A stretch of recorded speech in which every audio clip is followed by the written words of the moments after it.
안녕하세요, 김영재입니다. 오늘 행정학개론, 오늘 배울 내용은 제가 미리 말씀드립니다만 지난번에 배웠던 내용보다 훨씬 어려워요. 훨씬 어렵고 우리 대한민국 사람들도 솔직히 관심이 없어요. 오늘 배울 내용은 어떤 의미에서 관심이 없냐면은 오늘 배울 내용이 이거예요. 돈, 정부에서 쓰는 돈에 관련된 얘기인데 누구나 돈에 대해서 관심이 많고 정부에서 쓰는 돈을 많은 사람들이 관심 있게 지켜봐요.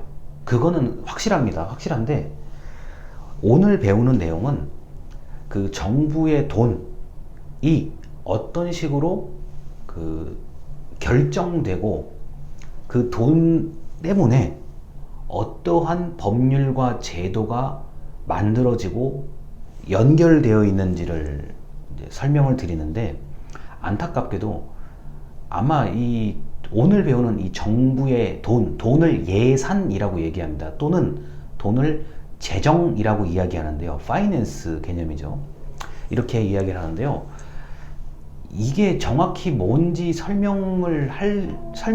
이렇게 할 수 있는 분들도 많지가 않고, 또 이런 얘기를 관심 있게 듣는 분들도 우리 대한민국에서 굉장히 적어요.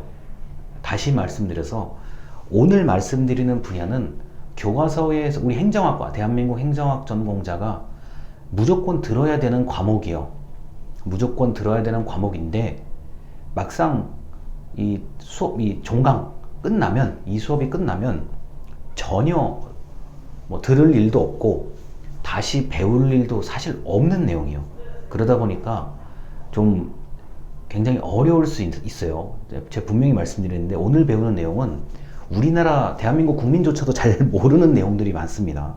그래서 이런 게 오늘 배우는 이 내용은 대한민국 정부가 1년 동안 돈을 어떻게 모아서 어떻게 쓰는지에 관련된 방법, 그리고 법률, 제도, 정책, 이런 것들이라고 생각하시면 아마 그나마 좀 들을 수 있으실 겁니다. 일단 171쪽이요.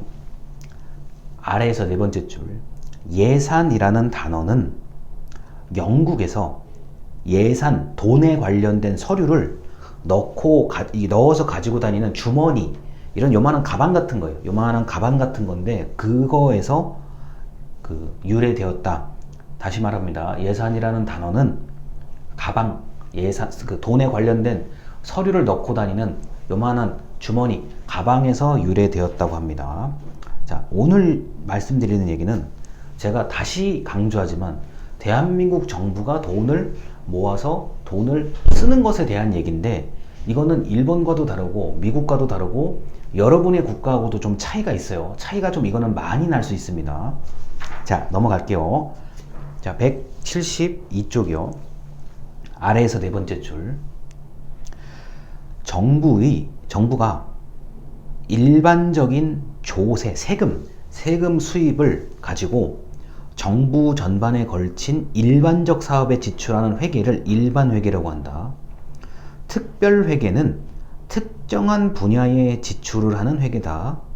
자, 그리고 172쪽의 맨 아랫줄이요. 기금은 예산이 아닌 예산 외로 특정 사업에 대해서 안정적인 자금을 필요할 때 만들어 놓은 것이다.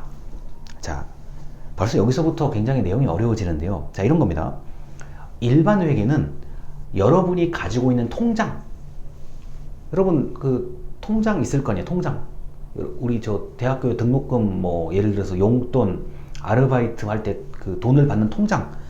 일반 회계는 여러분이 가지고 있는 그냥 통장, 일반 통장이에요. 일반적인 통장.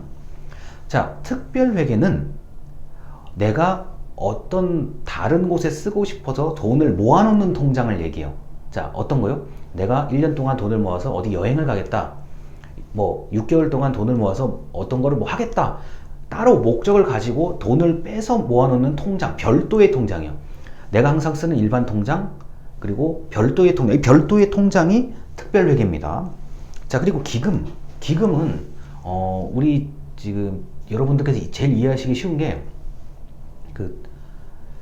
우리 대한민국의 국민연금, 그 다음에 건강보험, 이렇게 국가에서 아주 오랫동안 돈을 받고 돈을 줘야 되는 아주 특별한 목적을 가진 기금이라는 게 있습니다. 자, 우리 개인으로 따졌을 때는 제가 여러분들의 원래 국가에서 통장이 어떤 건지 있는지, 은행 거래가 어떤 건지 몰라서 지금 말을 제대로 못 하는데요. 이런 게 있을 수 있어요. 내가 매달 돈을 통장에다 입금을 해요. 10년 또는 20년 동안 입금을 해요. 그러니까 우리 대한민국에서 그걸 적금이라고 얘기하거든요. 적금이라고 얘기하는데 그 적금이 지금 172쪽에 읽어드린 기금 같은 거예요. 그렇게 생각하시면 제일 이해하기 편할 것 같습니다. 뭐 이 이상 어떻게 설명을 드리기가 좀 뭐한 게, 이 내용은, 오늘 배우는 내용은 우리나라 국민들조차도 별로 관심이 없어요. 다시 말해서 이 정부의 돈하고 돈에 관련된 공무원, 그리고 정부의 돈을 연구하는 사람들 빼고는 전혀 뭐 관심이 없는 분야입니다. 왜냐하면 일반 국민들 입장에서는 세금을 내고 뭐 어떤 지원금을 받거나 뭐 이런 거 이상으로 알 필요가 없어요. 그래서 그렇습니다. 자, 그 다음에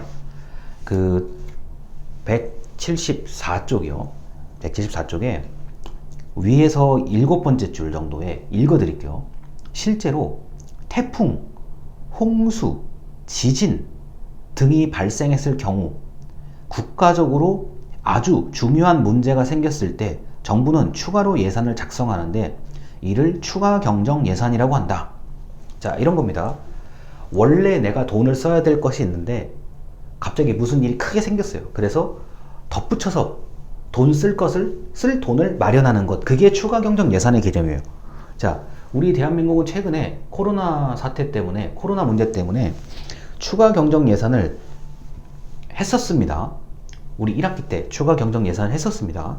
자, 그래서 이 추가 경정 예산은 개인으로 보면 내가 지금 원래 써야 될 돈으로는 뭔가 안 돼요. 안 되는 일이 발생했어.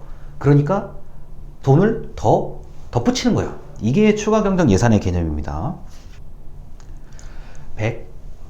175쪽에 위에서 5번째 줄입니다.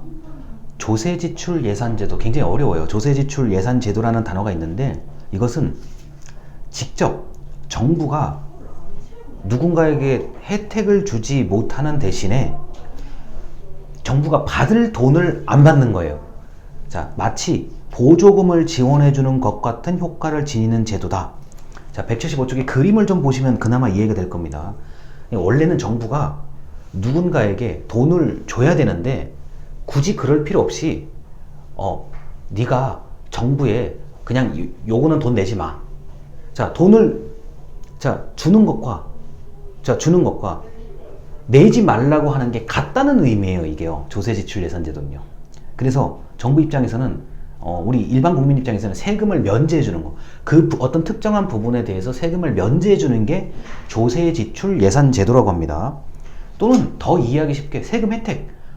내가 이번에 세금을 100만원 내야 되는데 세금을 70만원만 내도 되네? 30만원 깎아줬네? 이게 조세지출예산제도의 기본적인 개념이에요. 요 정도 알면은 여러분 굉장히 많이 하는 거예요. 여러분, 이 조세지출예산제도는 굉장히 종류가 다양한데 그러니까 세금을 100만원 낼 거를 깎아주는 게 있어요. 이런 게 하나가 있고, 좀 늦게 내라고.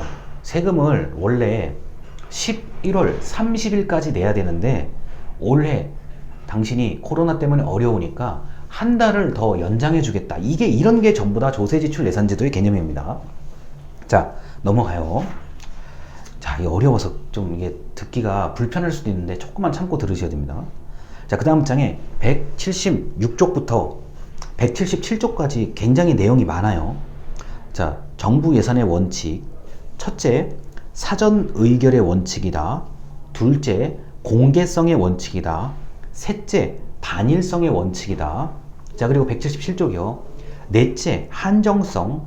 다섯째, 완전성. 여섯째, 통일성의 원칙이다 라고 되어 있는데요. 자, 이거는 이게 원래 굉장히 중요한 원칙이고, 이 원칙에 따라서 정부가 정부의 돈을 다 관리하고 있습니다. 대한민국은요. 자, 첫 번째 사전 의결. 이런 거예요. 내년이 2021년도잖아요. 내년이 2021년도인데 내년에 쓸 돈에 대한 계획을 올해 2020년도에 지금 만들고 있습니다. 미리 결정을 해줘야 돈을 쓸 거잖아요. 여러분 개인의 생각하고도 맞을 수가 있어요. 내가 내년에 돈 써야 되는데 올해부터 돈을 모아야지. 계획을 세워야 될 거 아닙니까? 그게 사전 의결의 원칙. 두 번째, 공개. 자, 정부가 어디에 어떻게 썼는지 돈을 항상 내역서를 공개합니다. 내역을 공개하고 있습니다. 그 다음에 세 번째, 단일성의 원칙. 자, 예산은 여러분 기준으로 보면은 통장이 하나여야 관리하기가 좋아요. 내가 입금과 출금을 할 수 있는 통장이 하나여야 관리하기가 좋다는 얘기. 자, 정부 예산도 마찬가지입니다. 자, 그 다음에 한정성의 원칙입니다. 한정성의 원칙은 내가 오늘 옷을 사는데 2만원, 밥을 먹는데 만원. 다시요. 옷을 사는데 2만원, 밥을 먹는데 만원.